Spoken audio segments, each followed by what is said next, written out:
They don't really have a desire to read the scriptures. And so I kind of started to develop that. And it was really enjoyable for me. I was happy that I was reading and I was understanding, and I was growing closer to God. But all this in mind, I still wanted to be an athlete. I had no desire to be in ministry. I didn't want anything to do with that. It doesn't make good money. You don't get any recognition for it. It's hard work, and for the hours that you would put into ministry, you could make way better money doing something else, right? And so I didn't have any of that. Of course, that's all selfishness, egotistic stuff. But at that point, I hadn't realized it. I just, I wanted what I thought was best for me. So I was playing basketball then, and I was trying to work out and train and get stronger. But what I hadn't noticed is that in the midst of this, God is providing more and more opportunities for me to teach.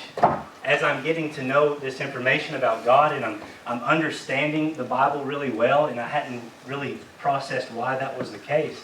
And I start leading a small group, and then I get involved with my BSU, and I'm teaching on Thursday nights on campus and stuff like that. And then weirdly, this group from Africa comes to me, and they're like, we have something we want to do with these local churches on Sunday night, and you're the guy to lead us. And I'm like, no, I'm not. Goodbye. This is weird, right? But after conversating with them, we started touring with other churches, or touring to local churches like you guys, and just teaching the Word. They were from different countries in Africa, so they were kind of presenting their more African version of Christianity and what God is doing there. And I'm like, so I guess, is this over? Should we... That's not me.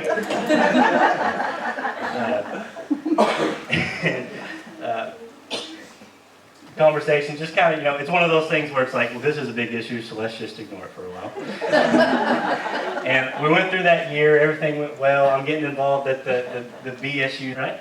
And so I start praying about it, and I start asking around the friends and family and the mentors and the previous pastors I had, and what do y'all think? And they were like, dude, duh, it's been this way for like 4 years now.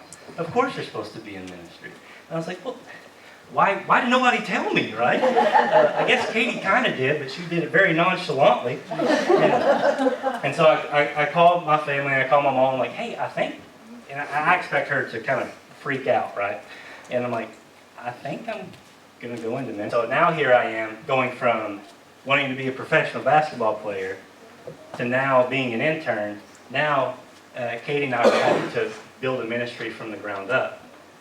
And what was also strange at that point is our pastor had just left. And so there was no leadership or guidance.